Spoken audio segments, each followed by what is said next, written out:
Well, this is not good, my friends. This is not good. I think I might have to hang up my boots. Hang up your boots. Hang up your boots. If you know who sang that song, put it in the comment section because you, my friend, are the man. Hang up your boots. Hang up your boots. Kids today couldn't stand one song in the pits we had back then. Interesting. So if you know that, put a doobie doo. All right, so let's look at this here. 166 to 197,000 is a new estimate for retirement healthcare costs, and they may be too low. Oh my goodness, what? What is happening? Carrie Hannon, she's a senior columnist with a leading expert, futurist, strategist on careers and jobs, entrepreneurship, personal finance, and retirement. Well, that's a lot of experts there. How do you become an expert on all those things? And she says most Americans, this is writing for Yahoo, all right? And she says, let's see, I think they interviewed her. Whatever. Most Americans underestimate their healthcare costs in retirement. Do they? Do we have any evidence of that there, Carrie? Where's your evidence that most Americans underestimate their healthcare costs in retirement? And that's a problem because those future bills may turn out to be considerably higher than you expect. A 65-year-old man in Medicare with a Medigap plan will need to stash away $166,000 for medical expenses to have a good chance of covering his projected healthcare costs in retirement. Oh, you need to stash away. What did she say? Stash away $166,000 if you're a man and 65 to have a good chance of covering your projected healthcare costs. A woman needs $197,000 because she's going to live longer, right? Keep doing it the wrong way. There we go. And those still may be lowball expenses, experts say, underscoring the need for workers to focus either on ways to reduce those costs or to save up more. Yeah. Medicare does not cover all healthcare costs, says Paul Fronston. As a result, many Medicare beneficiaries purchase Medigap or Medicare Advantage plans to offset the donut hole, the gap. The combination of premiums for supplemental college and out-of-pocket expenses can put a huge strain on the finances for Medicare beneficiaries. And yet, what? So here's a source of payment incurred healthcare expenses for ages 65 and older, 2020, source of payment. Well, there's Carrie Hannon right here. There she is. Yeah. Not a fan, Carrie. Not a fan. I don't hate her. I just like, this is so friggin' silly. So here's the source of payment for incurred healthcare non-institutionalized population for Medicare beneficiaries. Medicare paid, I can't even see what number that is. What does that say? 60%? 60%. Private insurance pays 17%. It's probably going to be your Medicare Advantage. And maybe a supplement, probably. TRICARE paid whatever that is. Medicaid paid 5%. VA paid 3%. And then out of pocket was who? Was you. Out of pocket. 12% of source of payment for incurred healthcare expenses in 2020. If you're 65 and older, 12% was for you. I mean, I'll tell you where they get these numbers from here in just a second. I mean, it's just, okay. Let me just read you something here real quick from my soon-to-be published book. Jonathan Clements, in his Money Guide book from 2016, which is actually a great book. I take shots at Jonathan Clements on occasion, but that book is fantastic. Highly, highly recommend. I don't know if he's got an updated version. I don't know. If I remember, I'll put the link in the show notes so you can buy it, and I get that sweet, sweet 2% Amazon commission. All right, spending on healthcare, financial services, and insurance has soared since for the last 50 years. For instance, healthcare expenditures rose from 5.9% total spending in 1959 to an astonishing 19.7% in 2009. Much of this cost wasn't paid directly by consumers, but rather by private insurers, Medicare, and Medicaid. Yeah, that's 100%. And there we see. Medicare, private insurance, a little bit of Medicaid, and you. So basically between your private insurance and Medicare, that 77% was covered. You were number 3 at 12. That's just, I'm sorry, dude. That's not that huge of an issue. I mean, you have to have some skin in the game. All right, let's keep going. Let's see. We got limits on Medicare. So the Inflation Reduction Act puts caps on Medicare Part D prescription drug outlays starting at 25. That's good. So no enrollee will pay more than $2,000 per year. I like it. All right, that will affect 50 million Americans with Medicare Part D. That's for prescription drugs. Good. Now this lady right here, she goes, this is Mary Johnson. Every time we see how bad it is for retirees, we see Mary Johnson. I mean, literally, it's like, I need a quote saying how bad it is. Mary Johnson raises her hand. Call me, whatever this chick's name is. Call me. Paying the cost for healthcare is one of the hardest jobs. Not only do retirees need to save enough to replace about 70% of pre-retirement earnings just to live on. Where's that? Where there, Mary? What's her name? Mary Johnson. Where's that? Where are you getting that data set from? Can I tear it apart? Because we've torn that apart 1,000 times a Sunday. So not only do retirees need 70% of their pre-retirement earnings just to live on, but we need to plan carefully for much larger sums once we get older and need more care in addition to just health care. This lady over here, the EBRI says, not the EBRI, but I love Employee Benefits Research Institute. So I haven't read their analysis here, but I will, because I know what's happening here, and I take huge umbrage with their findings if this is what they're saying. And I know Fidelity does the same study. So freaking stupid, dude. All right. We are not wired to think this way, says Mary Johnson. We're not. But then we got EBRI's 2022 Retirement Confidence Survey of 2,600 adults. Over 1 in 4 expect to retire at 70 or beyond, or not at all. Yet the median was 62. So something's going to rise there. Okay. So they're scaring the living bejesus out of people who say you can't retire until you're 70. And then they retire at 62 and they're like, oh, that's pretty good, because they do surveys on retirees and the vast majority of people say they're satisfied. All right, the EBRI projections are wildly conservative, says Melissa Clownhill, who co-founder of the Medicare advice website 65 Inc. Wildly conservative, i.e., they're not. There should be much higher than that. We should scare people even more. This is unfortunately just a tip of the iceberg. We're freaking out in this country because there's this expectation for people that healthcare and retirement is free and should be free. No one thinks that. No one thinks it's free. We all know we have Part B, Part D, and out-of-pocket expenses and a Medigap. No one knows it. No one thinks it's free, Mary Clownhill. But it's not free. It's not going to be. I wish there were a healthcare money tree, but it isn't there. And so to say you only need $166,000 to $197,000 is widely conservative. It's really much more than that, Josh. Let's keep going. Let's see what here. I suggest you fund your significant increases in healthcare. You should start contributing to your HSA, i.e. put more money away so the clowns can manage it for a fee, of course. So add more money, contribute more. Oh, then what else? Working longer. If workers receiving health benefits and a paycheck from their employer choose to work past the 65 and postpone enrolling in Medicare's Part B and D, they will need to have socked away less. Okay, always work longer and save more. Okay, that's great. All right, finally, there's another sizable cost cutter. Relocating for the next chapter. It can vary where you live. Okay, so I want to just share with you something here from my book, which I will link, and then if I link this, I'll link the other book too. You can retire on Social Security. Let's see how many people. Type in Josh Scanlon books, and I spelled my name wrong. And then we go right here, 337 reviews. All right, cool. With an average, what's that, 4.25 or something like that? Yay for me. That's actually got more reviews than my tax bomb one. Fantastic. All right, let's take a look here. 337, good. I like it. Let's see what people are saying about your old buddy Josh, shall we? Oops.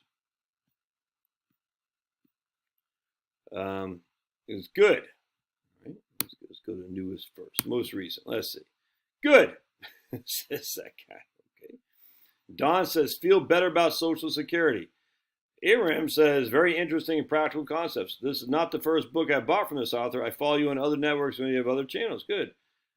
It's a printed website. It's just a printed web. It's not a website. It's literally a book. It's just a print. Even contains the underlying URL links. Yeah, because if you have it on Kindle, you can click on it.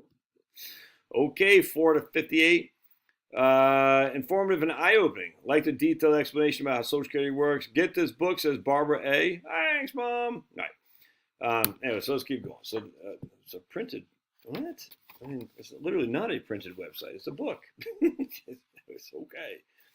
All right, so let's go to the chapter I have on not medical bankruptcy is medical costs are bankrupting America. That's wrong. The truth about medical costs and retirement. All right. Every year, Fidelity releases its study on the cost of healthcare, just like we just read right there. This is from EBRI, so I guess they're getting in the game, I guess. All right, and then we're going to go back to Jonathan Clements, who I already cited here, but this is this other book where he says, and he wrote this at 4:30 a.m. Now, I think he's from the UK, so maybe that's why he wrote so early. But anyway, a 65-year-old couple retiring in 2019 will spend an average of $285,000 in today's dollars on the retirement medical cost. The figure doesn't include long-term care expenses. Ooh. We already talked about though. Insurance pays the vast majority of that. All right. And here we go. And then what does Fidelity tell us? Just like this other lady, is literally just regurgitated shite. To help fill a gap in saving for healthcare expenses, this is what Fidelity says, consider increasing contributions to your tax-advantaged accounts and working longer. Invest more money, work longer. Yeah. Let's keep going here because I think it's interesting. For the record, I take issue with the Fidelity study because of what they don't show. They don't mention that the average retired couple will need over $500,000 for food, or $800,000 for housing, or over $300,000 for transportation. To use a lump sum today to estimate a future annual expense is just silly. You need $500,000 today to cover your food cost. Secondly, why focus solely on healthcare? After all, healthcare is not even close to the biggest expense retirees will face. Well, because no one would take seriously a study or an article that declared the average couple will need $500,000 over the course of retirement for food. People know they have to pay for food, and that food is a daily cost. So there isn't a fear of the unknown that exists with food like with healthcare. And that's the rub for me. They are preying on people's fear of the unknown. Right. Healthcare is not even in the top 3 expenses for those households over 55. It's only when the household becomes over 75 does it become a top 3 expense. And even then, it's just a tad more expensive than transportation and food, and yet still well below housing. So you should say you need $800,000, the average retired couple, or else I hope you got that stashed away, like that lady said. All right, so let's take a moment to identify how these guys come up with these things. The average 65 plus retiree should expect to spend about $5,000. I'd say about $6,000 now. $5,000 a year on healthcare costs. Right? We got Part B, we got Part D, we got Medigap, or if you're doing Part C, that's fine, and some out-of-pocket costs as well. All right, so we need $5,000 a year, and we're going to basically net that out, net present value, inflated at 5.5%. We're going to say you need for $5,000 a year or $6,000 a year, let's say a 5.5% inflation rate, which is what I use in Right Capital, and we're going to net present value, say over 25 to 30 years of retirement. That would be this $165,000 you need today. Again, why focus on this just one cost though? You need to eat every day, right? How much does that cost? If each meal costs you $5 a meal and you need 3 meals a day, that's going to spend $54.75 a year on food. So why the fear mongering only on healthcare? Well, we just told you. And then what about long-term care costs? Healthcare costs are expensive. You should be worried, and that doesn't include long-term care. The thing is that even Jonathan Clements even says 6% of retirees spend over half their income on medical bills. 6%. That is the point. That is the point. I mean, 94% aren't even spending half their income. In fact, the average is, I think it's like the median is like 12. I think we are talking about 12 or 15. I can't remember. I think it's 12%. So we have 6% are the outliers. They spend a boatload of their money on healthcare costs. Well, it might be because they're in the last 2 years of their life anyway, in the nursing home, where all their money is going to the nursing home. You see what I'm saying? And that's what happens, dudes. As you get older, the last 2 years are where the costs come. We just all know this. It doesn't come when you're 67. if there's going to be significant expenditures, it'll be the last 2 years of your life. Oh, and lo and behold, the EBRI did us the favor of showing a study where the median cost for healthcare was, hold on a second, I'll find it, for long-term care. Let me find it. The median total out-of-pocket expenses for long-term care, out-of-pocket for long-term care, was at age 70 and beyond was $27,000, with a median annual cost of about $2,000. Out-of-pocket expense about $2,000 median. 50% of the people have more, 50% of the people have less. All right. So again, this is directly from EBRI. For the majority of surveyed people, out-of-pocket healthcare costs, out-of-pocket healthcare expenses are not high as commonly believed. Unlike that lady who said most people underestimate their costs. No, most people overestimate it. For those who die after the age of 95, the median cumulative out-of-pocket expense at age 70 until death is slightly above $27,000. That's if you die at age 95 or beyond. The median is $27,000. All right, it's just with a median annual expenditure out of pocket of $2,000. But the out-of-pocket costs are catastrophic for some. Exactly, some do have significant catastrophic expenses. The 90th and 95th percentile spend nearly $172,000 or $269,000 on out-of-pocket healthcare costs for those who live beyond 95 and who are in the 90 and 95th percentile. Nursing home expenses are one of the biggest contributors driving the skewness of the distribution. Again, the outliers skew the averages. Without out-of-pocket nursing home expenses, the 90th and 95th percentiles for those who die at age 95 or later drops to nearly $96,000 or $154. Thus, as I say in my book, there is a small minority of folks who have a big out-of-pocket healthcare costs, and the primary reason for such costs are nursing homes. Essentially, if you can stay out of the nursing home, there's a significant reason to believe that your out-of-pocket expenses in retirement will be reasonable. Yep, know what I'm saying? I stand by every single word I said. For all surveyed people, the median, 50% have more, 50% have zero. The median out-of-pocket nursing home expense is zero. Median. Meaning 50% of the entire survey had no out-of-pocket healthcare costs. Nursing home costs, excuse me. Get the book, dude. It'll alleviate a lot of these concerns. More to come, because in my next book I even go deeper because we have more modern knowledge.